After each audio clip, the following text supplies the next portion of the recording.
नमस्कार दोस्तों, उषा की आवाज चैनल में आप सभी का स्वागत है। हमारी आज की कहानी है हैसियत। हूँ एक भी सामान ढंग का नहीं दिया जो हमारे घर में रखा जा सके। कपड़े भी ऐसे दिए हैं कि सारे रिश्तेदारों के सामने हमारी नाक कट गई। हमने तो सोचा था सरकारी मास्टर की इकलौती बेटी है तो कम से कम शादी तो ठीक से करेंगे, लेकिन यहाँ तो रूखी सूखी बेटी विदा करके भेज दी। जब हैसियत नहीं थी हमारे जैसे बड़े घर में बेटी ब्याहने की, तो पता नहीं ये लोग बड़े घर में बेटी ब्याहने के सपने क्यों देखते हैं। मालती देवी का पारा बहू का सामान देखकर 7वें आसमान पर चढ़ा हुआ था। जब से प्रज्ञा ने बहू के रूप में मालती निवास में कदम रखा था, तब से हर पल उसे कोई ना कोई ताना सुनाया जा रहा था। सास का सुनाना तब और ज्यादा अखर रहा था जब प्रज्ञा का पति सागर भी चुप था। अपनी पत्नी के पक्ष में एक बार भी उसने अपनी जुबान नहीं खोली। जब कभी प्रज्ञा उससे कुछ कहती तो बदले में यही जवाब मिलता, मैं अपनी माँ की बहुत इज्जत करता हूँ, थोड़ा बहुत सुनने से तुम छोटी तो नहीं हो जाओगी, वक्त के साथ सब ठीक हो जाएगा। मालती जी खुद को ठगा हुआ महसूस कर रही थी, क्योंकि जिस उम्मीद से उन्होंने अपने बेटे की शादी की थी, उनकी वो दहेज मिलने की उम्मीद पूरी नहीं हो पाई। जब फेरों के वक्त पर मालती जी ने 4 लाख रुपए की डिमांड प्रज्ञा के पिता शंभूनाथ के सामने रख दी, तो प्रज्ञा के पिता ने साफ साफ कह दिया, समधन जी, मैं एक शिक्षक हूँ और दहेज प्रथा के विरुद्ध रहा हूँ। माफ कीजिए, मैं अपने उसूलों से नहीं हट सकता। अब इस जमाने में यदि बारात वापस लेकर जाएं, तो समाज में लड़की वालों से ज्यादा लड़के वालों की बदनामी होती है। दहेज लोभी कहलाना भी उन्हें पसंद नहीं था, इसलिए मजबूरी में बिना दहेज वाली बहू विदा कराकर लानी पड़ी।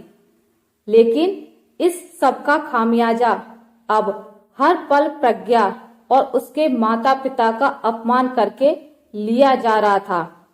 हर रोज शादी में हुआ एक एक खर्चा प्रज्ञा के सामने गिनाया जाता था। बहू के कपड़ों पर इतना खर्च हुआ, हमने बेकार में इतने गहने बनवाए, वगैरह वगैरह। एक दिन बेटी को देखने की इच्छा से शंभूनाथ ने 5 डब्बे मिठाई और फलों की टोकरी लेकर बेटी के ससुराल में कदम रखा। सबको पता था कि समधी आने वाले हैं, लेकिन किसी ने बढ़कर उनका स्वागत नहीं किया। प्रज्ञा ने जब अपने पिता को देखा तो भागते हुए उनके पास आने लगी। मालती जी ऊंचे स्वर में बोली, ऐसा कौन सा खजाना लेकर आए हैं तेरे पिताजी जो भागी जा रही है। खाली हाथ बेटी को भेज दिया और खुद भी हाथ लटकाए आ गए। अपनी नहीं तो हमारी हैसियत का तो ध्यान रखा होता। प्रज्ञा से ये अपमान अब बर्दाश्त से बाहर हो रहा था। हार कर उसने अपना मुंह खोल दिया।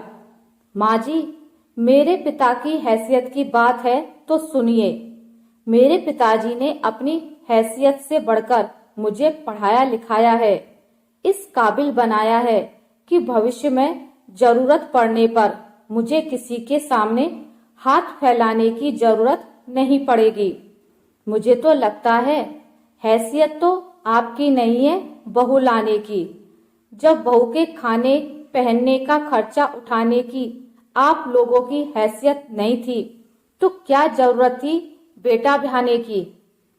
क्या मेरा पति इतना भी नहीं कमाता कि अपनी पत्नी की जरूरतें पूरी कर सके। बोलिए माँ जी।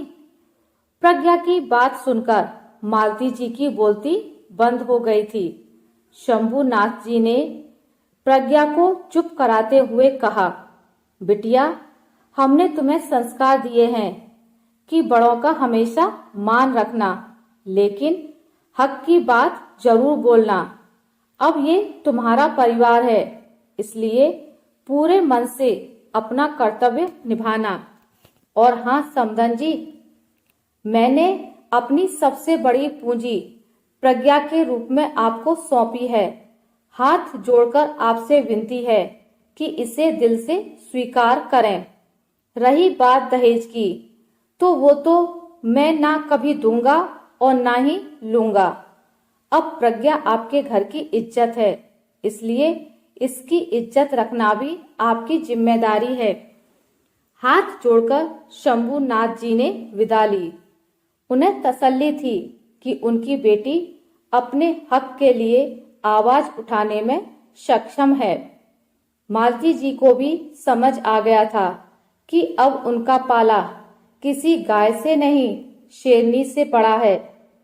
इसलिए अब जो है उसे स्वीकारने में ही भलाई है। आशा करती हूँ आपको मेरी आज की कहानी अच्छी लगी होगी। अगर आपको मेरी कहानी अच्छी लगी है तो इसे लाइक करें, ज़्यादा से ज़्यादा शेयर करें। और अगर आप मेरे चैनल पर नए हैं तो इसे सब्सक्राइब करना ना भूलें। मिलते हैं एक नई कहानी के साथ, तब तक के लिए नमस्कार।